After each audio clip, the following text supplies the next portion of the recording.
Hello friends, welcome to my channel. ಇವತ್ತು ನಾನು ನಿಮಗೆ ಹಿಮೋಲೆಟಿಕ್ ಅನೆಮಿಯಾ ಬಗ್ಗೆ ಎಲ್ಲ ತಿಳಿಸ್ಕೊಟ್ಟಿದ್ದೆ. ಇವತ್ತು ನಾನು ನಿಮಗೆ ಇಮ್ಯುನೋ ಹಿಮೋಲೆಟಿಕ್ ಅನೆಮಿಯಾ ಅಂದರೆ ಏನು, ಅದರ ಸಿಂಪ್ಟಮ್ಸ್ ಏನು, ಅದರಲ್ಲಿ ಯಾವ ಥರ ಒಂದು ಸಿಂಡ್ರೋಮ್ ಬರುತ್ತೆ, ಆ ಸಿಂಡ್ರೋಮ್ ಬಗ್ಗೆ ಇದಿಷ್ಟು ನಾವು ಈ ವಿಡಿಯೋದಲ್ಲಿ ನೋಡ್ತಾ ಇದ್ದೀವಿ. ಯಾರ್ಯಾರು ನನ್ನ ಚಾನಲ್ನ ಹೊಸ್ದಾಗಿ ನೋಡ್ತಾ ಇದ್ದೀರೋ ಕೆಳಗಡೆ ಕಾಣುವ ರೆಡ್ ಕಲರ್ ಸಬ್ಸ್ಕ್ರೈಬ್ ಬಟನ್ನ ಕ್ಲಿಕ್ ಮಾಡಿಕೊಂಡು ಈ ವಿಡಿಯೋನ ನೋಡೋದಕ್ಕೆ ಸ್ಟಾರ್ಟ್ ಮಾಡಿ ಫ್ರೆಂಡ್ಸ್. ಈಗ ಈ ವಿಡಿಯೋನ ಶುರು ಮಾಡೋಣ, ಬನ್ನಿ. ಈಗ ಫಸ್ಟ್ ನಾವು ಹಿಮೋಲೆಟಿಕ್ ಅನೆಮಿಯಾ, ಇಮ್ಯುನೋ ಹಿಮೋಲೆಟಿಕ್ ಅನೆಮಿಯಾ ಅಂದರೆ ಫಸ್ಟ್ ಡೆಫಿನಿಷನ್ ತಿಳ್ಕೊಬೇಕು.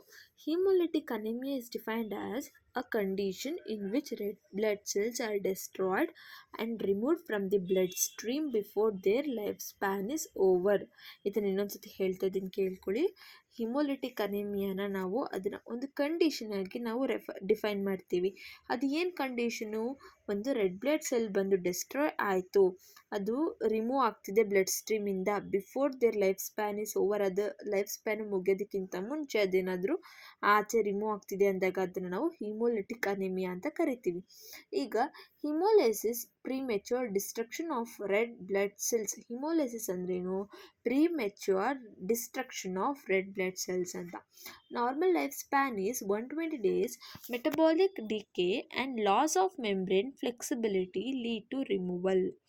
Hemolysis may be due to factors in the intravascular environment. Classification of immuno haemolytic anaemia. ಅದಕ್ಕಿಂತ ಮುಂಚೆ ನಾನೀಗ ನಿಮ್ಗೇನು ಹೇಳಿದ್ನೋ ಅದನ್ನು ಗ್ಯಾಪ್ನ ಇಟ್ಕೊಳ್ಳಿ. ಈಗ ಕ್ಲಾಸಿಫಿಕೇಷನ್ ಯಾವ ಥರ ಮಾಡೋದು ಅಂತ ನೋಡೋಣ.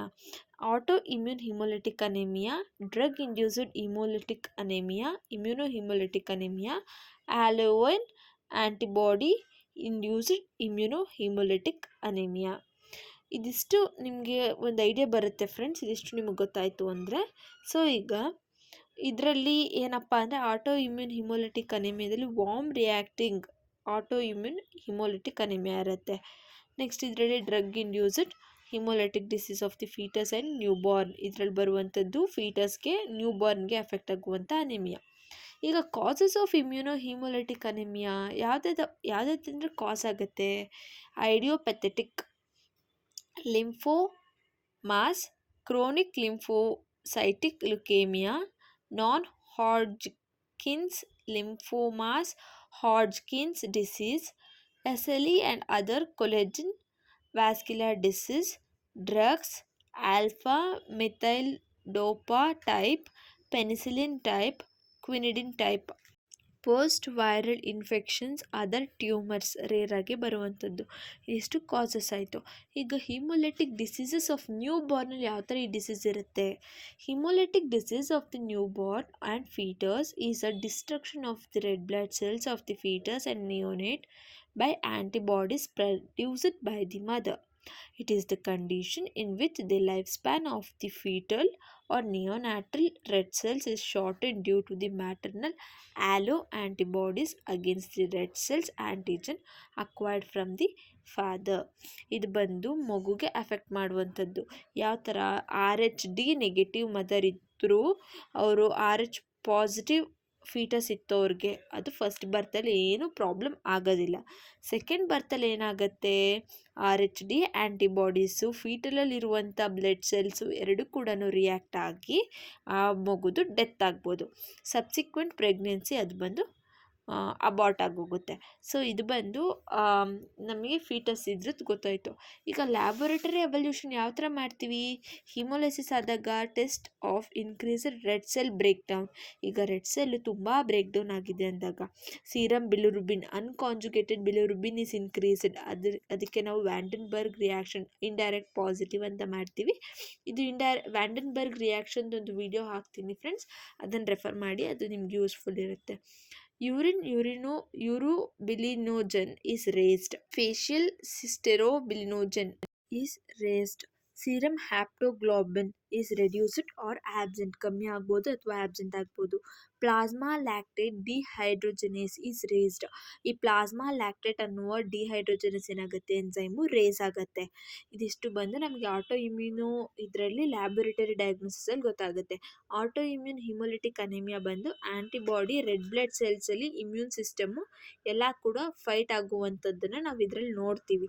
ಸೊ ಇದರಿಂದ ರೆಡ್ ಬ್ಲಡ್ ಸೆಲ್ಸನ್ನು ಈ ರಪ್ಚರ್ ಆಗಿ ಅದರ ಲೈಫ್ ಸ್ಪೆನ್ ಮುಗಿಯೋಷ್ಟ್ರಲ್ಲಿ ಅದೇನಾದರೂ ಇದರಲ್ಲಿ ಏನಂತಾರಪ್ಪ ಅಂದರೆ ಏನಾದರೂ ಹೊರಗಡೆ ಬಂತು ಅಂದರೆ ಅದನ್ನು ನಾವು ಹಿಮೋಲಿಟಿಕ್ ಅನಿಮಿಯಾ ಅಂತ ಕರಿತೀವಿ. ಇಮ್ಯೂನ್ ಹಿಮೋಲೈಸಿಸ್ ಅಂದರೆ ಏನು, ಟ್ರಿಗರ್ ಆಗುತ್ತೆ auto immune disease, lymphoma, medications, infections, immune ಸಿಸ್ಟಮ್ನ ಅದು ಅಫೆಕ್ಟ್ ಮಾಡುತ್ತೆ. The body makes antibodies that target red blood ಸೆಲ್ಸ್ನ ಟಾರ್ಗೆಟ್ ಮಾಡುವಂಥ ಆ್ಯಂಟಿಬಾಡೀಸ್ ಅದರಲ್ಲಿ ಪ್ರಿಪೇರ್ ಆಗುತ್ತೆ. Antibodies attaches to red blood cells. ಇವಾಗ ಅಲ್ಲಿ ಏನು ಪ್ರಿಪೇರ್ ಆಯಿತು ಆ್ಯಂಟಿಬಾಡೀಸ್ ಎಲ್ಲ ಬಂದು ರೆಡ್ ಬ್ಲಡ್ ಸೆಲ್ಸ್ಗೆ ಅದು ಅಟ್ಯಾಚ್ ಆಗುತ್ತೆ. ಅದರಲ್ಲಿ ನಮಗೆ 2 ಥರ ಹಿಮೋಲಿಟಿಕ್ ಅನಿಮಿಯಾ ಬರುತ್ತೆ. Warm auto immuno haemolytic anaemia ಮತ್ತು cold agglutination mediated auto immune haemolytic anaemia ಅಂತ ಬರುತ್ತೆ. ಈಗ ಇನ್ನೊಂದು ಥರ ಡಯಾಗ್ನೋಸಿಸ್ ಆಫ್ ಇವಾಗ ಇವ್ಯಾನ್ಸ್ ಸಿಂಡ್ರೋಮ್ ಅಂತ ಬರುತ್ತೆ. ಇವ್ಯಾನ್ಸ್ ಸಿಂಡ್ರೋಮ್ ಅಂದರೆ ಏನಿಲ್ಲ, ಅದ್ರ ಬಗ್ಗೆ ನನಗೆ ಹೇಳ್ತೀನಿ. ಅದು ಒಂದು rare disease characterised by auto immune ಥ್ರೋಂಬೋಸೈಟೋಪಿನಿಯಾಯಿಂದ ಅದನ್ನು ನಾವು ಕ್ಯಾರೆಕ್ಟರೈಸ್ ಮಾಡ್ತೀವಿ with auto immune haemolytic anaemia. ಅದಕ್ಕೆ underlying cause is not clearly defined. ಅದಕ್ಕೆ ಏನು ಕಾಸ್ ಅಂತ ಪಕ್ಕ ಅದು ಹೇಳೋದಕ್ಕಾಗೋದಿಲ್ಲ. ಅದರದ್ದು ಡಯಾಗ್ನೋಸಿಸ್ ಯಾವ ಥರ ಮಾಡ್ತಾರಪ್ಪ ಅಂದರೆ CBC ಕಂಪ್ಲೀಟ್ ಬ್ಲಡ್ ಕೌಂಟ್ ಮಾಡ್ತಾರೆ, ರೆಟಿಕ್ಯುಲೋಸೈಟ್ ಕೌಂಟ್ ಅಂತ ಮಾಡ್ತಾರೆ, haptoglobin LDH, indirect or free bilirubin, direct antiglobulin test, monoclonal antibody, immobilisation platelet assay ಮತ್ತು ಆ್ಯಂಟಿ ನ್ಯೂಟ್ರೋಫಿಲ್ ಆ್ಯಂಟಿಬಾಡೀಸ್ ಅಗೇನ್ಸ್ಟ್. ಇದಿಷ್ಟೂ ಕೂಡ ಅದಕ್ಕೆ ಇವ್ಯಾನ್ಸ್ ಸಿಂಡ್ರೋಮ್ನ ಕಂಡುಹಿಡಿಯೋಕ್ಕೆ ಮಾಡುವಂಥ ಟೆಸ್ಟ್ ಫ್ರೆಂಡ್ಸ್. ಇದಿಷ್ಟು ನಮಗೆ ಇದರಿಂದ ನಮಗೆ ಇವ್ಯಾನ್ಸ್ ಸಿಂಡ್ರೋಮ್ ಇದೆಯಾ ಇಲ್ವಾ ಅನ್ನೋದು ಗೊತ್ತಾಗುತ್ತೆ. ಮತ್ತು ಈಗ ಅದಕ್ಕೆ ಸೈನ್ಸ್ ಆ್ಯಂಡ್ ಸಿಂಪ್ಟಮ್ಸ್ ಅಂತ ಇರ್ತಾವಲ್ಲ, ಅದನ್ನು ನೋಡೋದಾದರೆ manifestations of Evans syndrome may include the following in descending order of ಫ್ರೀಕ್ವೆನ್ಸಿಲಿ ಅದು ಅಕರ್ ಆಗುತ್ತೆ. ಥ್ರೋಂಬೋಸೈಟೋಪಿನಿಯಾ ಆಗಿರ್ಬೋದು, ಅದಾದಮೇಲೆ ಅನೆಮಿಯಾ ಆಗುತ್ತೆ, ನ್ಯೂಟ್ರೋಪಿನಿಯಾ ಆಗುತ್ತೆ, ಪ್ಯಾನ್ಸೈಟೋಪಿನಿಯಾ ಆಗುತ್ತೆ.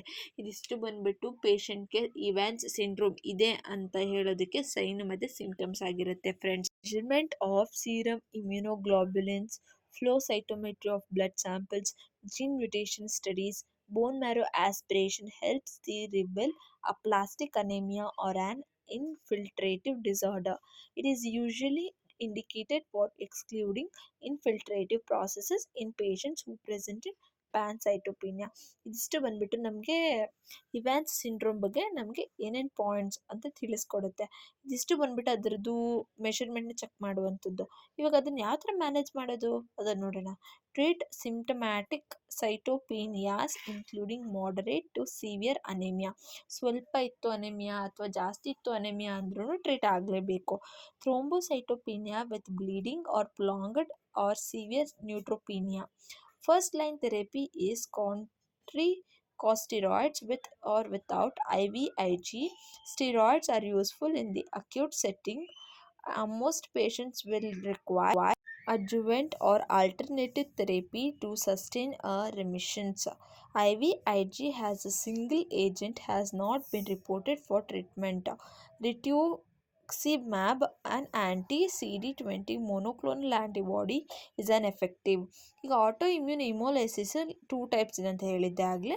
ಈಗ warm antibody auto immune haemolytic anaemia idiopathic systemic lupus erythematosus Evans syndrome ಆಗುತ್ತೆ. ಕೋಲ್ಡ್ ಆ್ಯಂಟಿಬಾಡಿ ಇದರಲ್ಲಿ ನೋಡೋದಾದರೆ ಇಡಿಯೋಪ್ಯಾಥೆಟಿಕ್ ಇರುತ್ತೆ, ಕೋಲ್ಡ್ ಹಿಮೋ ಅಗ್ಲೂಟಿನೇಷನ್ ಸಿಂಡ್ರೋಮ್ ಇರುತ್ತೆ.